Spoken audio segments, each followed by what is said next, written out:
I was 23 living my best life with my girlfriend Lily.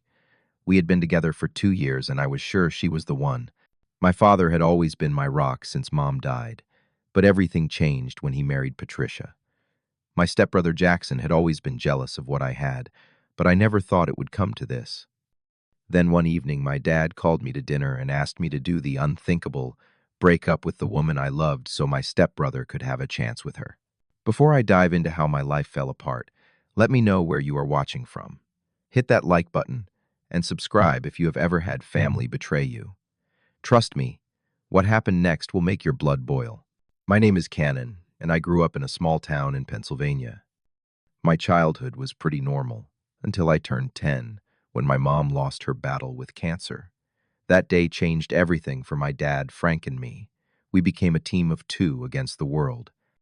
He worked double shifts as a construction foreman to keep food on the table and a roof over our heads.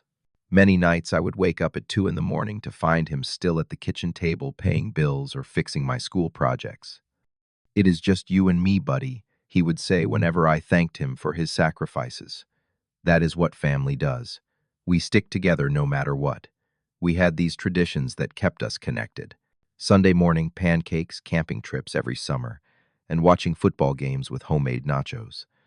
When I graduated high school with honors, I saw tears in his eyes for the first time since Mom died. "Your mother would be so proud of you," he whispered as he hugged me. "I am proud of you too, son." That was the man I knew as my father. Dependable, loving, selfless. Everything started to change when I was 18 and in my first year of college. Dad met Patricia at a fundraiser for the local hospital. She was a wealthy real estate agent, recently divorced, with a 19-year-old son named Jackson. At first I was happy for him. After 8 years alone, he deserved some companionship. Patricia seemed nice enough at our first meeting. She complimented Dad, constantly laughed at all his jokes, and even brought me an expensive watch as a gift. "To welcome you to our new family," she said with a wide smile that never quite reached her eyes. Jackson was friendly too, if a bit awkward. He was studying business at the same college as me, though we rarely crossed paths on campus. He always wanted to know about my friends, my classes, my schedule. Looking back, I should have seen the red flags, but I was just glad my dad was happy again. The changes in my father were subtle at first. New designer clothes replaced his comfortable flannels. His reliable old truck was traded in for a luxury sedan Patricia insisted would reflect his new status. The man who once calculated grocery costs to the penny was suddenly talking about country club memberships and vacation homes. They got married after just 8 months of dating. The wedding was extravagant, nothing like the modest, practical man I knew my father to be. When I mentioned this to him at the reception, he just shrugged. "Patricia deserves the best son. Sometimes we need to adjust to make the people we love happy." It was during my sophomore year that I met Lily. We shared a literature class, and I was instantly drawn to her sharp mind and kind heart. She had these incredible green eyes that crinkled when she smiled and a passion for helping others that reminded me of my mom. After 3 months of study sessions that turned into coffee dates that turned into dinner dates, we became inseparable. For the first time since losing my mom, I felt complete. Lily understood me in ways nobody else did. She supported my dream of becoming an engineer, spent hours helping me study, and knew exactly what to say when I was stressed or doubting myself.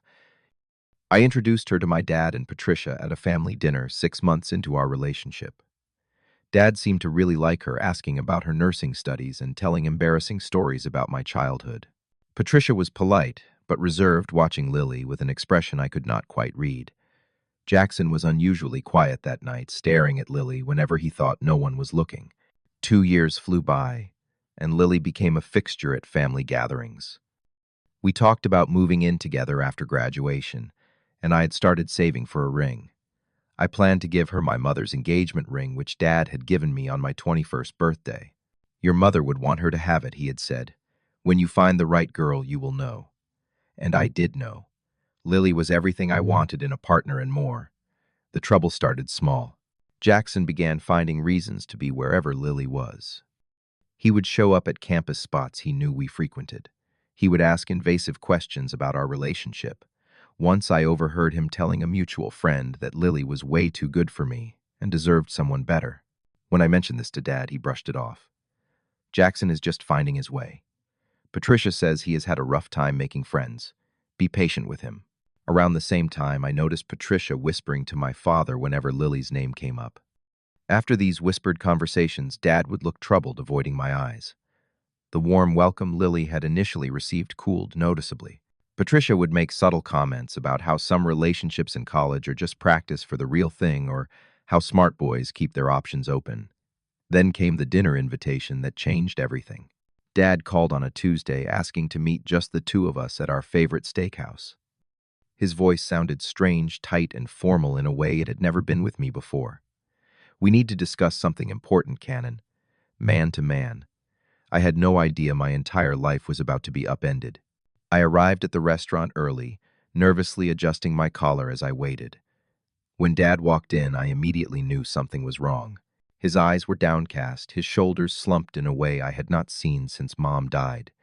He barely touched his favorite porterhouse steak as we made awkward small talk about work and school. Finally, after his third glass of water, he cleared his throat. Cannon, you know I would never ask you to do something difficult unless it was absolutely necessary, right? My stomach dropped. What is going on, Dad? He took a deep breath. It is about Lily and Jackson. He paused, struggling with his words. Patricia is very concerned about Jackson. He has been seeing a therapist for depression. Apparently, it started getting worse around the time you introduced Lily to the family. I stared at him confused. What does that have to do with me, Jackson? Is in love with Lily, he said quietly. According to Patricia, he fell for her the moment he saw her. He has not been able to date anyone else because of these feelings. The absurdity of what he was saying left me speechless. My dad continued, his voice growing firmer as if he had rehearsed this. Patricia thinks, and I agree, that it might be best if you and Lily took a break. Give Jackson a chance to talk to her, see if there might be something there. I nearly knocked over my water glass. Are you seriously asking me to break up with my girlfriend of 2 years so my stepbrother can hit on her? Is this some kind of joke? Lower your voice, he hissed, glancing around the restaurant. This is not easy for anyone. But Jackson is family now, too. Sometimes we need to make sacrifices for family. I could not believe what I was hearing. Dad, Lily is not a video game we can take turns playing with. She is a person, my person. We love each other. His expression hardened in a way I had never seen directed at me. Patricia has done a lot for us, Cannon. She paid off the second mortgage I took out for your college tuition. She is helping us get ahead. So this is about money, I pushed back from the table.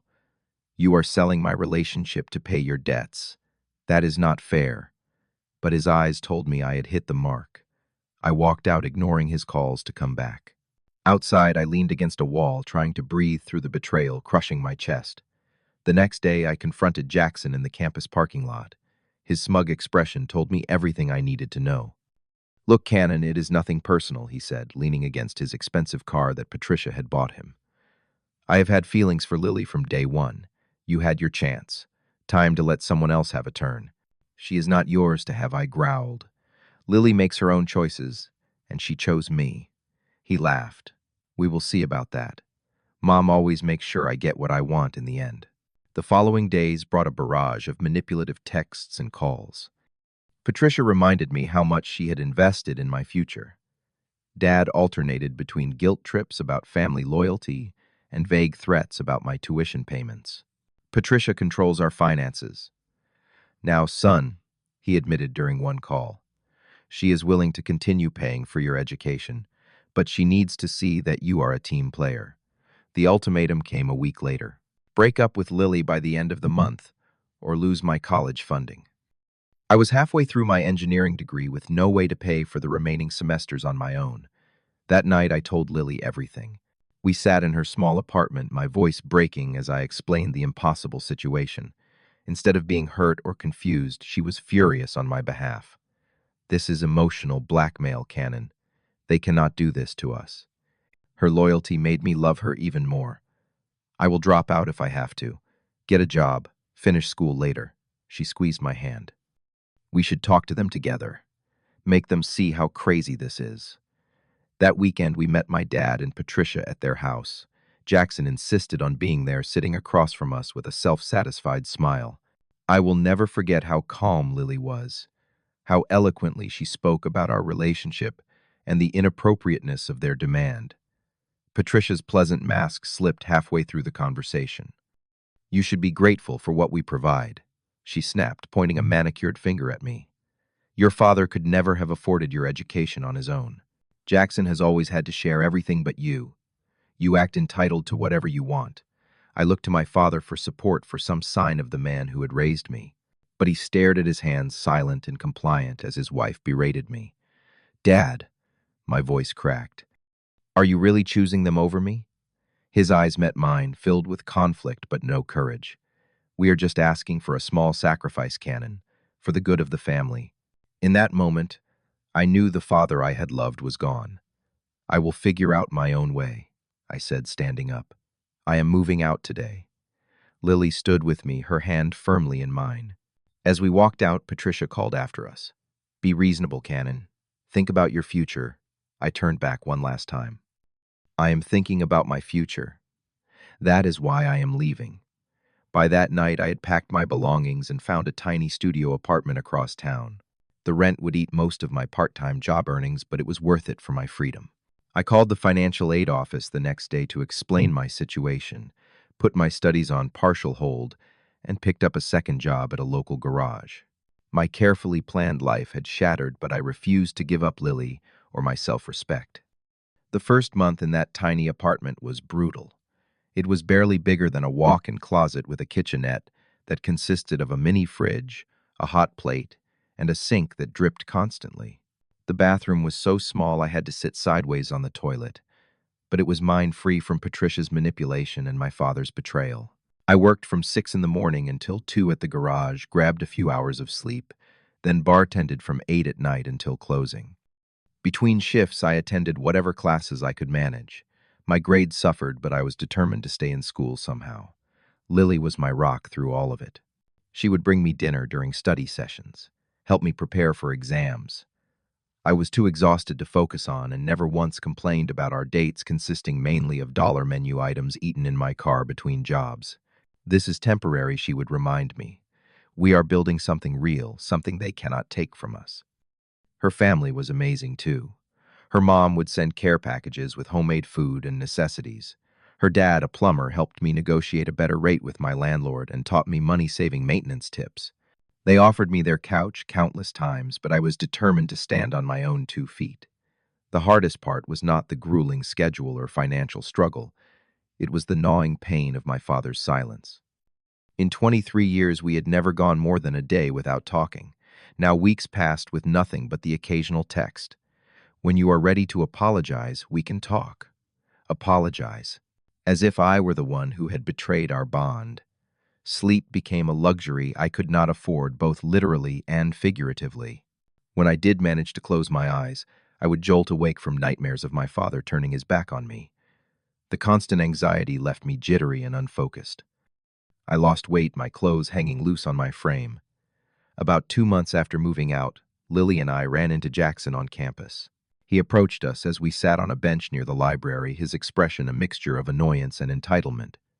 "So you are still together," he said, glaring at me before turning a practiced smile toward Lily. "Can we talk privately for a minute? There are some things you should know about the situation." Lily, always more patient than me, stood up. "Actually, Jackson, there is nothing to discuss. I am not interested in you. I never have been, and I never will be. What your mother and Cannon's father are doing is emotional abuse, and I want no part of it." His face contorted with anger. "You have not even given me a chance.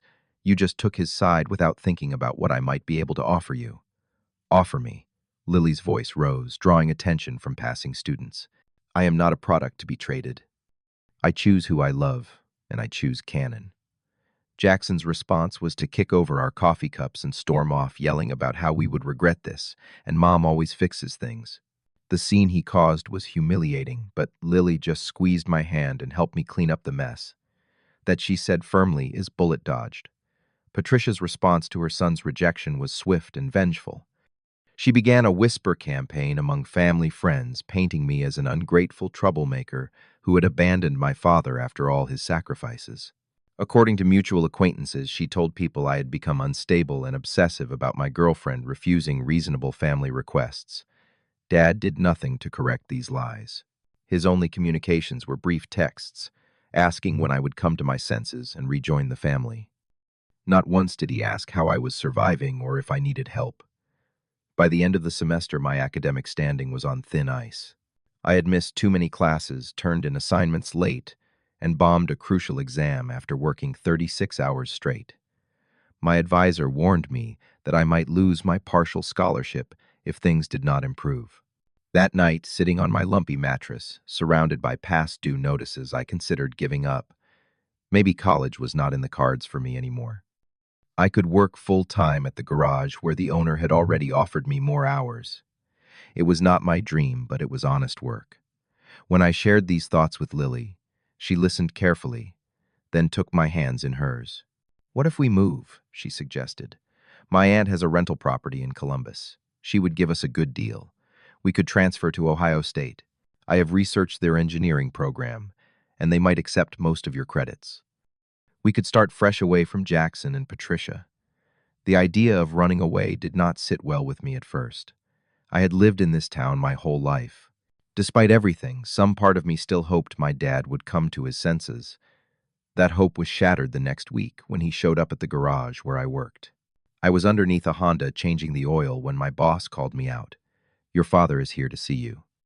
Dad looked older than I remembered, new lines etched around his eyes. For a moment, seeing him in his work clothes, instead of the designer outfits Patricia preferred, I thought he might have come to apologize. "You look thin," was the first thing he said. "Working 2 jobs will do that," I replied, wiping grease from my hands. He shifted uncomfortably. "Patricia and I have been talking. We think maybe we all overreacted. If you would just spend some time with Jackson, get to know him better, maybe you could be friends. Then this whole situation might resolve itself naturally." I stared at him, disbelieving. "Resolve itself? You mean Lily might dump me for Jackson if we hang out more? That is why you came here." "That is not what I meant." He backpedaled. "We just want peace in the family. Patricia is very upset about how things have turned out." "And you? Are you upset about choosing your wife's son over your own? About trying to control who I love? About standing silent while I had to drop out of classes and work myself to exhaustion?" His face hardened. "You do not understand adult relationships, Cannon. Sometimes compromises have to be made. Your mother would have wanted our family to stay together whatever it took. That was the final straw." The mention of my mother used as a manipulation tactic broke something in me. I walked to my locker, retrieved a small velvet box, and thrust it into his hands. "This was Mom's ring, the one you gave me for when I found the right person. Well, I found her, but I cannot afford to propose now, thanks to you and Patricia. So take it back. Mom would be ashamed of who you have become." The color drained from his face as he looked down at the ring. For a moment I thought I saw the father I remembered in his eyes, but then his jaw set stubbornly. "When you are ready to be reasonable, you know where to find us." He pocketed the ring and walked out. That night I agreed to Lily's plan. It was time to leave this town and the ghosts of the family I had lost. 4 years can change everything or nothing at all. In my case, it was both. Lily and I did move to Columbus. We transferred to Ohio State, lived in her aunt's small but comfortable rental house, and rebuilt our lives piece by piece. The distance from Patricia and Jackson's toxic influence was exactly what we needed. Without the constant drama and emotional manipulation, we thrived. I graduated with my engineering degree, taking an extra semester but finishing strong. Lily completed her nursing program with honors. We got married in a simple ceremony in her parents' backyard, surrounded by friends and her family. My father was not there. The invitation I sent to his address was returned unopened. By 27, I was working at a promising tech startup that developed medical devices, and Lily had secured a position at a respected children's hospital. We bought our first home, a modest 3-bedroom in a quiet neighborhood with good schools. We were planning for the future, talking about starting a family. Our chosen family grew, too. Lily's parents treated me like a son, including me in every holiday and celebration. We formed close friendships with neighbors and coworkers, creating the supportive community I had lost when my father chose Patricia over me. I thought about him less frequently as the years passed. The sharp pain of his betrayal had dulled to an occasional ache, like an old injury that flares up in bad weather. I had sent him a few messages over the years, brief updates about major life events, but received only short acknowledgments in return. Then, on an ordinary Tuesday morning, my phone rang with his number. Canon, his voice sounded older, rougher. "I need to see you." Something in his tone made me agree to meet. We arranged to meet at a coffee shop halfway between our cities the following weekend. When I arrived, I almost did not recognize him. The strong, confident man of my childhood had been replaced by someone who looked 15 years older than his actual age. His hair had gone completely gray, his posture stooped as if bearing an invisible weight. As I approached his table, I saw his hands trembling slightly around his coffee cup. "Thank you for coming," he said, eyes downcast. "You look good, successful." "I am," I replied simply. "What did you want to talk about, Dad?" He took a shuddering breath. "Patricia left me 6 months ago for her personal trainer. Guy is about 15 years younger than her." I felt a complicated mix of vindication and pity. "I'm sorry to hear that. She took half of everything. The house is on the market. I am back in the old apartment complex where we lived after your mom died." He laughed bitterly. "Full circle, I guess. Is that why you wanted to see me? To tell me your marriage failed?" He shook his head. "Jackson is living with me now. He never finished college. Has trouble holding down jobs. Got into some substance abuse issues a couple years back." He rubbed his face wearily. "I am paying for his therapy, his rehab. Patricia still sends him money, but she does not want the day-to-day burden." I stayed silent, unsure where this was heading. His next words stunned me. "If you had not been so selfish, none of this would have happened," he said, a flash of the old anger returning. "Our family would not be broken. Jackson might have straightened out his life." I set down my coffee, carefully controlling the surge of indignation. "Let me get this straight. You asked me to break up with the woman I loved as a gift to your stepson. When I refused, you cut me off financially and emotionally. You chose Patricia and Jackson over your own son. And now that they have both shown their true colors, you want to blame me for being selfish." He flinched at my calm recitation of facts. "4 years ago," I continued, "I lost everything I thought was secure in my life. My father, my education plan, my financial stability, my home, but I gained something too. I learned who I really was, what I was capable of enduring, and who truly loved me for myself, not what I could give them." My father stared at me, really seeing me, perhaps for the first time in years. "I rebuilt my life without you," I said. "Lily and I both graduated. We got married. I have a good job, a house, friends who are like family. I did all of that while carrying the weight of your betrayal." "I did not betray you," he protested weakly. "I was trying to keep the family together." "No, Dad. You were trying to keep Patricia happy at any cost, and the cost was me." The truth of my words seemed to hit him physically, his shoulders slumping further. "I made a terrible mistake," he whispered. "Patricia was so convincing. She made me believe I was doing the right thing, that you were just being stubborn and immature. By the time I realized what she was doing, it felt too late to fix things with you." "It is never too late to admit you were wrong," I said, "but it is too late to pretend it never happened." He nodded slowly, tears forming in his eyes. "Can you ever forgive me?" The question hung between us, weighted with years of hurt and absence.